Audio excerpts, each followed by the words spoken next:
Course et régate, une émission et un podcast de Nicolas Venance pour Actunautique Yachting Art. Bonjour et bienvenue à vous dans Course et régate, un course et régate en direct de Saint-Malo et plus précisément du port des Bas-Sablons. Je suis devant l'un des targas mis à disposition de la direction de course pour les médias. Je vous propose de rencontrer tout de suite François Blossier, le directeur de la SNIPS, l'importateur des targas, pour nous parler de ce partenariat renouvelé. Bonjour François. Bonjour Nicolas. Waouh, impressionnant hein, cette année, 14 targas mis à disposition de la direction de course et des médias. C'est la combienième fois que vous renouvelez ce partenariat avec la Route du Rhum, François? Oui, effectivement, ça monte crescendo. Là, c'est la quatrième édition pour nous déjà. Wow. Route du Rhum, mais au début, effectivement, c'était un bateau. Ensuite, 2, 3, et c'est monté crescendo. La dernière édition, on devait être 9 targas de mémoire. Et donc là, effectivement, on est monté à 14 targas. Ouais. La dernière course sur laquelle on était ensemble, c'était quoi déjà? Il n'y a pas si longtemps. La Transat Jacques Vabre, on avait déjà 12 targas. 12 targas. Et puis cette année, en Normandie, il y avait un bateau. Sur la Normandie Channel Race, tout à fait. On avait deux bateaux. Deux bateaux. Alors ça, c'est une démarche qui est importante hein, chez Targa et chez Snip Yachting. Oui, complètement. C'est le fruit d'un bon partenaire aussi avec les organisateurs et puis toutes les équipes médias qui nous font confiance et qui apprécient la qualité des bateaux, le confort à bord, la qualité des pilotes aussi pour pouvoir être placé comme il faut, faire des belles images mais tout en sécurité, c'est toujours le maître mot. Et donc effectivement avec des bateaux de plus en plus rapides comme on voit ici, c'est apprécié d'avoir des bateaux qui puissent les suivre dans le confort. Et là on a presque 140 participants sur une route du Rhum comme ici, donc c'est aussi pour ça qu'il y a plus de demandes évidemment de médias et donc de bateaux. Ça, c'est votre culture voile hein, chez Snip Yachting. Oui, complètement, c'est la culture voile, c'est une passion aussi. Donc on lie l'utile à l'agréable et c'est aussi toujours une bonne fête de retrouver aussi nos clients sur les vêtements qui nous prêtent généreusement leur bateau et qu'on remercie évidemment grandement. On a d'ailleurs interviewé un propriétaire, Philippe, qui avait un Delair 46 qui est passé à un Targa 46, l'exemple du voileux qui passe à Targa. Mais bon, ça c'est une autre histoire. Et je vous recommande, chers amis qui est derrière vos écrans, de regarder les émissions Bateauscopie. Vous allez voir, Philippe va nous faire tester son Targa 46 et c'est drôlement sympa. Alors, revenons à nos moutons quand même, François. Cette flotte, elle est mise à disposition de la direction de course, mais surtout en nombre d'unités des médias. Alors, on a... quel type de besoin des médias en fait avec un Targa? Alors, on a différents types de médias. On a évidemment il y a deux vedettes qui sont vraiment axées très sur la production, production pure d'images. C'est des broadcasts, donc c'est des images après qui sont rediffusées sur différents canaux. Donc c'est vraiment les organisateurs qui gèrent ces bateaux-là, avec les équipes de Sea Evans qui sont aussi des professionnels, caméramans qu'on rencontre sur tous les gros événements. Ensuite, ce sont les médias qu'on connaît tous, hein, c'est-à-dire les chaînes de télévision. Évidemment, on a France Télévisions, TF1, Canal+, BFM TV, l'Équipe TV. Tous ces médias-là, effectivement, sont embarqués, chacun sur un bateau. Et ensuite, on a toute la presse nationale, des dom-tom également, photographes et tout type de médias qui souhaitent suivre le départ. On va peut-être visiter certains des bateaux. On va vous montrer un petit aperçu de notamment celui-ci, un 37 qui lui est dédié pour France Info. Ah bah c'est le bateau France Info. D'ailleurs, France Info et France 2. D'accord. Et donc ce bateau-là est typiquement bien équipé à l'intérieur pour avoir une mini régie. Hein. Venez voir ça. Hop, je monte à bord. Ah, c'est pas savant, c'est drôlement confortable pour monter à bord du bateau. Oula! Mais il y en a partout.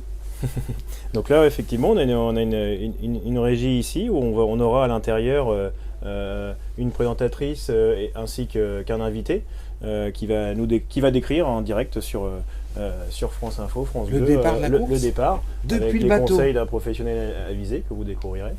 Et donc ça sera depuis le bateau, donc après ça passe par des antennes relais à terre, des avions, etc. Il y a tout un dispositif pour pouvoir avoir la transmission d'images et de sons en direct. Là en l'occurrence c'est du son, mais sur d'autres bateaux effectivement c'est des images, donc c'est des données assez lourdes, donc des transmissions, des antennes, etc. très spécifiques. Enfin c'est un studio flottant. Chers amis, là on est à bord d'un studio flottant. Non mais regardez quand même le confort du studio, hein, du tech massif, du cuir plein de fleurs. Waouh, c'est Ah bah c'est ce qui est vrai, c'est qu'on a une bonne visibilité en étant à l'intérieur. Oui. Évidemment, on est au mois de novembre, donc il fait pas toujours très beau, très chaud. Et là, les invités sont à l'abri, dans le silence, avec une vue quand même panoramique. Donc ouais, c'est un concept qui marche bien. Et maintenant, on connaît bien les équipes d'ailleurs de monteurs, etc. qui viennent poser. Donc ils ont déjà leurs petites habitudes et ils savaient qu'ils allaient poser ça là, le sanglé comme ci, passer les antennes comme ça. Donc c'est sûr que c'est un gain de temps aussi pour tout le monde et c'est pour ça que ça marche. Parce qu'au fur et à mesure des courses, des années et des partenariats avec les différents organisateurs de courses, la Jacques Vabre, la Route du Rhum et puis toutes les autres, en fait ce sont les équipes production qui veulent des targas. Oui, finalement, c'est rendu dingue, compte que sur certaines même, courses où on n'était pas sollicité, il y avait une demande, y compris de la part des sociétés de production ou des journalistes pour être à bord des targas. Donc oui, c'est plutôt On va flatteur. visiter le suivant. On va visiter le suivant. Alors, alors, on comprend en fait qu'ils veuillent monter à bord d'un targa parce que un targa, ça va quand même vite et sur un départ de course, il faut aller vite parce que les ultimes qu'on va voir, les IMOCA et les Ocean 50, c'est quand même des bateaux quand ils décollent. Faut s'accrocher derrière. Ah oui, ça va très vite. Il y a même certaines conditions. Là aujourd'hui, évidemment, les ultimes, on ne peut plus les suivre. Là, sur un départ qui va peut-être être au près, on peut espérer quand même, comme ça a été le cas à la Jacques Vabre, à 25 nœuds, même dans la mer formée, jusqu'à 25-28 nœuds, on peut les suivre tout en pouvant en filmant encore avec le caméraman debout derrière. Donc, après, ça peut être chaud. Hein. Après, ça commence à être plus sport, surtout pour le caméraman, ce qu'on peut comprendre. Ouais, surtout quand le caméraman est sur le fly tout en haut pour avoir des petites images périphériques et que le vent arrache sa caméra à ses mains. Ah, tout à fait, ouais. Ce qu'ils apprécient aussi, c'est un retour qu'ils nous ont fait, c'est qu'ils se font moins mal et cassent moins de matériel que sur d'autres bateaux. Ouais, parce que ça tape pas la carène. Parce que ça passe plus en douceur. Ils peuvent se mettre alors, derrière la chers cabine amis, et là rouler. je refais ma petite parenthèse de tout à l'heure. Le bateau Scopis sur le Targa 46 de Philippe, vous allez voir que ça tape pas. Ça amortit. Et en plus, c'est silencieux. Donc j'imagine quand on fait un direct, reportage, interview en direct depuis le bateau sur le plan d'eau à 25 nœuds, le fait que le bateau soit très silencieux, que ça grince pas dans tous les sens et que ça craque pas, c'est un gros avantage. C'est un gros avantage, effectivement, pour les commentateurs. Ils peuvent être à l'intérieur, même s'il pleut ou quoi, c'est déjà arrivé sur des départs. Alors là, c'est un bateau production, le beau 44. Là, on a un beau 44 pour la production. Là, on a deux 44 d'ailleurs similaires l'un à côté de l'autre. Oui. Et ces deux bateaux-là vont accueillir la production. Donc tous les caméramans avec, je crois qu'il y en a un aussi, il y aura France Télévisions avec un commentateur à bord. Donc voilà, là ici, ils veulent une vedette rapide mais stable, la plus stable possible, effectivement, pour avoir les plus belles images. Donc, et qui tape pas. Exactement. On peut aller jeter un œil. Alors sur ces vedettes-là, à l'époque, on avait beaucoup de matériel. Là maintenant, technologie faisant, ils ont des outils qui prennent moins de place. Donc on a des antennes, on a des on voit les antennes, le câblage. Mais c'est plus léger que ce qu'il y avait il y a quelques années. En gros, ce sera moins impressionnant. Oui, non, là effectivement, là on a à l'intérieur, on a quelques machines, mais on a Là pour le coup, eux ils vont pas être à l'intérieur en train de commenter. Hein, ça va être c'est de la production. C'est de la production, donc ils seront sur le pont arrière avec un commentateur ou pas, mais avec les caméras. Et là l'idée c'est d'être, on est effectivement autorisé à être sur le départ, prendre le départ. Ces deux vedettes là prendront le départ avec les concurrents, donc vraiment comme si vous preniez le départ, vous y étiez. Et donc on essaye de se placer justement bien à côté et d'avoir les plus belles images. Ça va pas être simple parce qu'il faut anticiper le mouvement du voilier qui lui dépend des autres voiliers, du vent et puis de la course qu'il va essayer d'anticiper pour être le premier quand même. Donc d'un point de vue pilotage, c'est chaud. Il faut y réfléchir effectivement un petit peu avant. Et nous, l'avantage de faire de la régate, c'est qu'effectivement on regarde le parcours avant, on fait comme si on était sur le départ comme eux. Donc effectivement on regarde le parcours, on regarde le vent, on regarde la ligne de départ, de quel côté ils vont partir, pour essayer de se placer, pour avoir les belles images aussi compte tenu de la lumière, etc. Se bien se placer, mais évidemment au plus près, sans les gêner toujours. Oui.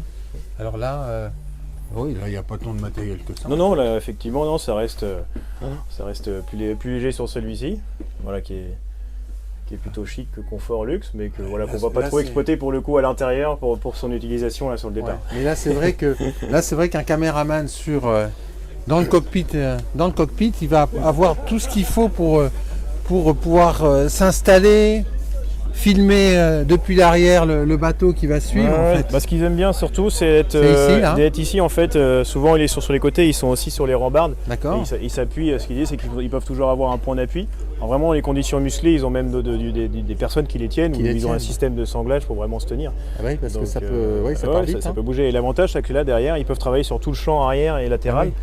Donc ils peuvent se déplacer en fonction, parce que des fois on a des bateaux évidemment d'un côté ou de l'autre, et donc ils peuvent se déplacer d'un bord sur l'autre ou filmer sur l'arrière. Ah oui, il y a aussi le bateau direction de course. Voilà, notre bateau ici, notre Fidelitaria 42 qu'on a depuis quelques années maintenant, où on avait présenté aussi sur un reportage Refit. C'est un bateau qui a plus de 15 ans, donc qu'on a refait au fur et à mesure. Chaque année on lui fait une petite beauté. On a refait notamment l'électronique, la sellerie, la décoration, etc., les sièges. On a fait pas mal de choses sur ce bateau. Ça nous permet aussi de montrer un petit peu le savoir-faire de la société au travers de ce bateau. Et alors ce bateau, il va servir au directeur de course, il sera à bord au début de la course, au départ de la course. Oui, on aura toute l'équipe direction de course, dont Francis Le Goff, qui est aussi une connaissance de longue date de mon époque voile au Havre, la Ligue de Normandie. Ah oui, Ligue de Normandie. Tout à fait. Et donc il sera à bord effectivement pour veiller au dispositif général, sécurité surtout, sécurisation du plan d'eau et de la zone dédiée pour le départ, y compris superviser toute la flotte de semi-rigides qui sera autour pour veiller à ce que la zone soit sécurisée et qu'il n'y ait pas effectivement un bateau malencontreusement devant un ultime qui ne pourrait pas l'éviter. Évidemment ça c'est l'enjeu premier, donc on sera là pour superviser tout ça. Donc on en a profiter pour l'équiper, on l'équipe aussi entre des gyrophares, entre des hailers et pour pouvoir parler à distance. On peut aller jeter un œil. Allez, on va le visiter celui-là aussi, chers amis. On est là pour ça. En fin de journée, ça a bossé toute la journée, chers amis, pour équiper ces bateaux. Ils ne sont pas encore tout à fait équipés, puisqu'il y a encore des antennes qui méritent d'être installées.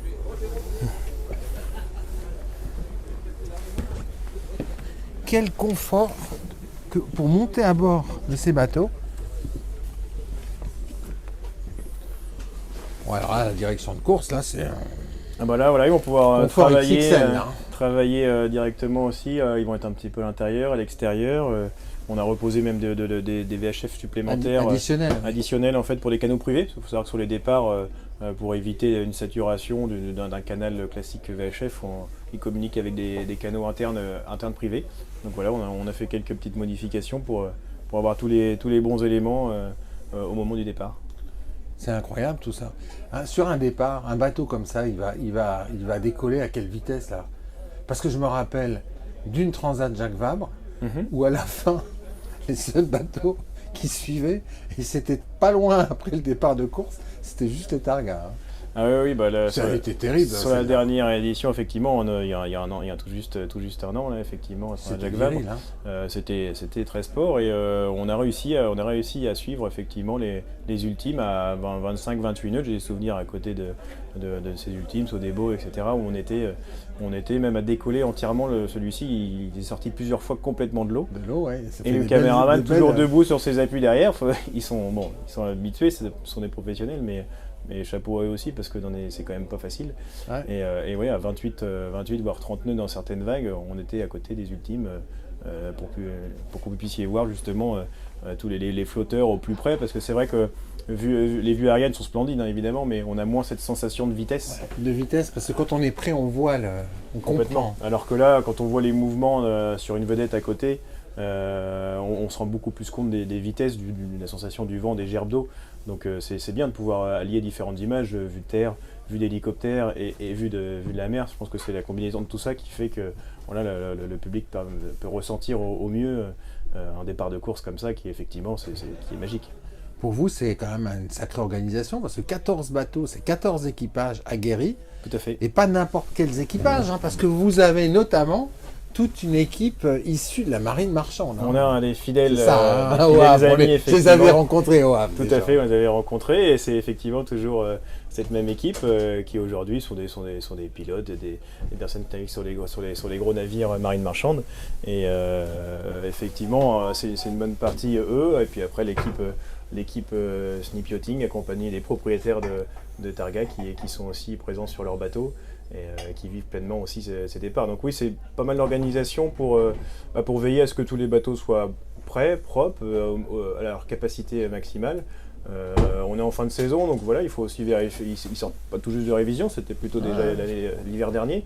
Donc un petit check-up complet pour éviter un couac, parce qu'évidemment on est en plein milieu d'une flotte, donc il faut que ce soit bien propre. Faut que ça soit propre, faut que ça marche, etc. Ouais. Donc on fait une petite vérification de tous les bateaux, et puis voilà, et on les nettoie et on prépare tout, on les amène. Donc les convoyages.